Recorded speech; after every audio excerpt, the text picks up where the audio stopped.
आप सभी भाई बहनों का आध्यात्मिक ज्ञानात्मक चैनल की प्रभु की वाणी फकीर की जुबानी ज्ञान कक्षा में एक बार फिर स्वागत है। आज की चर्चा का विषय है त्रिगुणात्मक यथार्थ ज्ञान। यह त्रिगुणात्मक यथार्थ ज्ञान का अभिप्राय देखिए प्रकृति के तीन गुणों से भी है और तीन तत्वों से भी है, यानी कि माया, आत्मा और परमात्मा। ये यथार्थ ज्ञान का अभिप्राय होता है कि जो शास्त्रों में जो एक क्रमबद्ध तरीके से इन तीन स्थितियों पर प्रकाश डाला गया है।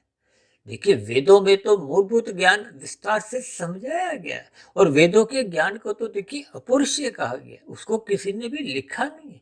उस ज्ञान को ही एक मायातीत महापुरुषों द्वारा परमात्मा की प्रेरणा से विभिन्न प्रकार के उपनिषदों में दर्शाया गया है और उपनिषदों के ज्ञान को ही कुछ कथा कहानियों द्वारा, कुछ देवी देवताओं द्वारा जोड़ते हुए कुछ और सरल स्थितियों में, ताकि एक राजसी मनुष्यों को इस तीन गुणों के ज्ञान विज्ञान का, तीन तत्वों के ज्ञान विज्ञान का कुछ कुछ बोध होने लगे। इन सब का विवरण देखिए अलग अलग पुराणों में किया गया है।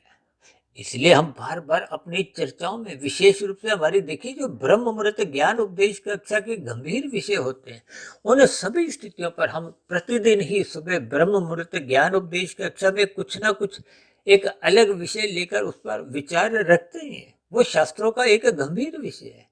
लेकिन शाम को संध्या बेला ज्ञान कक्षा में हम बार बार कुछ भौतिक विषयों को ही लेते हुए कुछ उन स्थितियों को सैद्धांतिक बातों से जोड़ते हुए उस पर एक विशेष प्रकाश डालते हैं। इसलिए मेरी आप सभी भाई बहनों से विनती है कि इन सभी प्रसारित हो चुकी जो लगभग 2200 के आसपास की वीडियो जो इस आध्यात्मिक ज्ञानात्मक चैनल सुधीर भाटिया फकीर के अंतर्गत प्रसारित की जा चुकी है, इन सभी वीडियो का ज्ञान विज्ञान आप समझने के लिए कम से कम इन तीन तत्वों का जो यथार्थ ज्ञान है उसको आप समझो। अन्यथा प्रकृति के तीन गुणों की स्थिति का आपको में सही सही ज्ञान हो नहीं पाता, जिसके फलस्वरूप मनुष्य अपने मिले हुए जीवन का सदुपयोग कर नहीं पाता। यानी कि वो आर्थिक स्तर पर तो लाभ की स्थितियों से जुड़ता है, लेकिन आध्यात्मिक स्तर पर वो सत्वगुण का संग श्रद्धा पूर्वक कर नहीं पाता, जिसके फलस्वरूप उसको शास्त्रों का यथार्थ ज्ञान, यानी कि ये तमोगुण, रजोगुण और सत्वगुण की स्थितियां, इनके क्या क्या लक्षण हैं, ये तीनों गुण अनादि काल से एक क्रम में ही आते हैं। शाम को सूर्य के डूबते ही लगभग तमोगुण के 8 घंटे रहते हैं, उसके बाद के 8 घंटे सत्वगुण के होते हैं, उसके बाद के 8 घंटे रजोगुण के होते हैं। ये एक आरंभिक स्थिति है, इनका भी फिर अलग अलग स्थितियां बनती हैं। इन सभी स्थितियों पर हम अक्सर कुछ ना कुछ प्रकाश डालते रहते हैं, लेकिन मनुष्य जब तक ब्रह्म मुहूर्त में उठता नहीं, क्योंकि वो सत्वगुण की एक शुद्धतम स्थिति है, जब तक ब्रह्म मुहूर्त में हम उठते नहीं, शास्त्रों का स्वाध्याय करते नहीं, तो ये सभी स्थितियां फिर जैसे जैसे आत्मा और परमात्मा के यथार्थ संबंध का बोध करवाती है। देखिए आत्मा ज्ञान स्वरूप है, परमात्मा आनंद स्वरूप सत्ता है, और मनुष्य अज्ञानतावश परमात्मा से विमुख हो जाता है, या यूं को कि माया के सम्मुख हो जाता है, क्योंकि माया प्रत्यक्ष रूप से आंखों में आकर्षित करती है। विशेष रूप से जो इनका रजोगुण है, रजोगुण के कारण ही ये स्त्री पुरुष का जो एक आपसी आकर्षण है, जिससे ये संसार एक गतिमान है। इन सभी स्थितियों को आपको में ज्ञान पूर्वक समझना होगा, अन्यथा मनुष्य भोग दृष्टिकोण से इन विषय भोगों को जैसे जैसे अज्ञानता पूर्वक चखता जाता है, उतना उतना वो ज्ञान के अभाव में इन विषय भोगों में एक गहरे तल पर फंसता जाता है। क्योंकि ये जितने भी राजसी स्थितियां हैं, ये देर सवेर मनुष्य को तमोगुण में गिराती है, और तमोगुण में गिरता गिरता कब भोग विषयों की लोलुपता मनुष्य को पाप कर्म करने को बाध्य कर देती है। ज्ञान के अभाव में, सत्वगुण की न्यूनता में उसको इन सभी स्थितियों का ज्ञात ही नहीं होता, बोध ही नहीं होता। जबकि कर्मफल सिद्धांत की स्थितियां हम सभी मनुष्यों पर लागू होती हैं। इन सभी स्थितियों को आपको में ज्ञान पूर्वक समझना होगा। आत्मा का सजातीय संबंध परमात्मा से है। और जब तक ये संबंध बना रहता है तो आपका मेरा ज्ञान भी आवृत नहीं होता, और जितने जितने अंश में अनुपात में हम परमात्मा के सम्मुख बने रहते हैं, उतने उतने अनुपात में फिर परमात्मा के आनंद की झलकें भी मिलती हैं।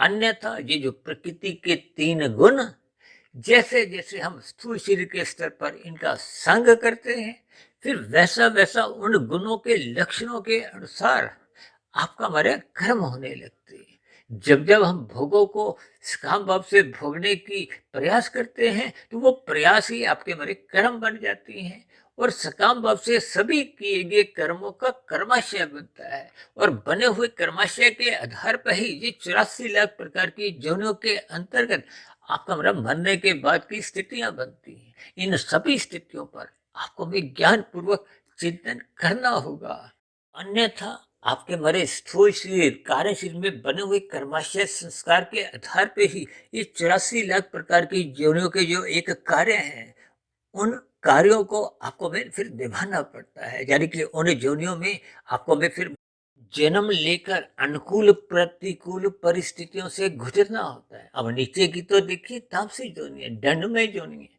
परमात्मा ने उन सभी योनियों को क्रम से अच्छेद रखा हुआ है, ताकि आपको हमें मनुष्य योनि में वो किए गए पाप कर्मों का दुख रूपी परिणाम भोगने में कष्ट ना हो, पीड़ा ना हो। इन सभी स्थितियों को जैसे जैसे हम ज्ञान पूर्वक समझते हैं, यानी कि आत्मा का परमात्मा से सजातीय संबंध है, इसलिए हम सभी भाई बहनों को अपने मिले हुए जीवन में श्रद्धा पूर्वक सत्संग करते करते, इस ब्रह्म मुहूर्त में उठते उठते, साधना का अभ्यास करते करते अपने कारण शरीर को, जो आपका मेरे स्थूल शरीर का एक मुख्य कारण है, यानी कि उस कारण शरीर की एक स्थिति को सुधारना होगा, शुभ संस्कार बनाने होंगे। ये शुभ संस्कार बनने से फिर मन बुद्धि में नए सिरे से कुछ बुरे विचार नहीं आते। ये बुरे विचार आने से ही विषय पाप कर्मों में स्थूल शरीर के स्तर पर ज्ञानेंद्रियों द्वारा भोग विषय भोगने में विवश कर देती हैं, और कर्मेंद्रियों द्वारा नए पाप कर्म करने को ये बाध्य कर देती है। इन सभी स्थितियों के ज्ञान विज्ञान को, यानी कि प्रकृति के तीन गुणों तमोगुण, रजोगुण और सतोगुण की स्थितियों को समझते हुए हमें सतोगुण का अधिक से अधिक संग करना होगा, क्योंकि सतोगुण ही मुक्तिदायक गुण है। रजोगुण भले ही प्रत्यक्ष रूप से बांधता नहीं, लेकिन ये देर सवेर मनुष्य को तमोगुण में गिराता हुआ पाप कर्म करने को बाध्य कर देता है। इसीलिए तो शास्त्र बार बार कहते हैं तमोगुण की निंदा करो, रजोगुण के प्रति उदासीन रहो, यानी कि रजोगुण को, विषय भोगों को एक उछल कूद करके मत भोगो, इनको एक मर्यादा पूर्वक भोगो। तभी तो भगवान श्री कृष्ण जी ने गीता में अर्जुन के रथ के 5 घोड़ों की स्थिति को एक विषय भोगों से जोड़ा है, उनकी लगाम यानी मन को अपने हाथ में रखा है। यानी कि आपको हमें परमात्मा की सम्मुखता बनानी होगी, और ये सम्मुखता तभी बन पाती है जब शास्त्रों का यथार्थ ज्ञान आपको में समझ में आ जाता है। स्थूल शरीर, सूक्ष्म शरीर, कारण शरीर का क्या क्या संबंध है, इन सभी स्थितियों को जब तक मनुष्य ज्ञान पूर्वक यथार्थ रूप से समझ नहीं पाता, तब तक वो परमात्मा से जुड़ने का एक मन का निर्णय नहीं ले पाता, जिसके अभाव में मनुष्य संसार में ये राशि तामसिक स्थितियों में ही अपना जीवन बिताता रहता है। इन सभी स्थितियों पर आपको में यथार्थ पूर्वक चिंतन करना होगा, और इस चिंतन को हमें ब्रह्म मुहूर्त पे उठते हुए इन सभी स्थितियों पर विचार करते हुए शास्त्रों का स्वाध्याय करना चाहिए, ताकि आपका मेरा ये दिन में जब रजोगुण की स्थितियां होती हैं, ये एक मर्यादित रहे। मर्यादित रजोगुण कभी भी तमोगुण में गिरने नहीं देता। इन सभी स्थितियों पर आप चिंतन करें, और शास्त्रों का यथार्थ ज्ञान विज्ञान, यानी कि तीन तत्वों की स्थितियों को यथार्थ रूप से हम समझें, ताकि हम परमात्मा को पाने का एक लक्ष्य बनाते हुए अपने आध्यात्मिक उन्नति के दरवाजे क्रमशः खोलने का प्रयास करें। तो ऐसे प्रयास करने में हम सभी भाई बहन सफल हो। इन्हीं शुभकामनाओं के साथ आज की चर्चा विशेष को अब यही विश्राम देते हैं। कल सुबह फिर मिलते हैं ब्रह्म मुहूर्त ज्ञान उपदेश कक्षा में। तब तक आप अपने आध्यात्मिक मित्र सुधीर भाटिया फकीर को इजाजत दें।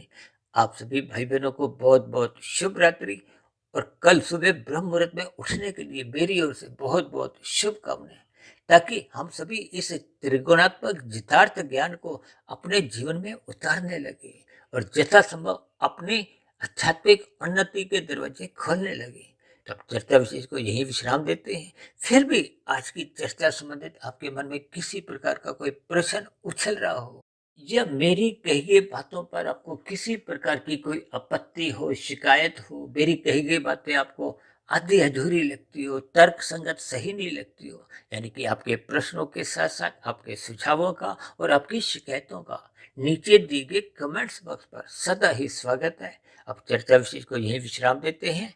आप सभी भाई बहनों का इस चर्चा विशेष को ध्यानपूर्वक सुनने के लिए बहुत बहुत धन्यवाद।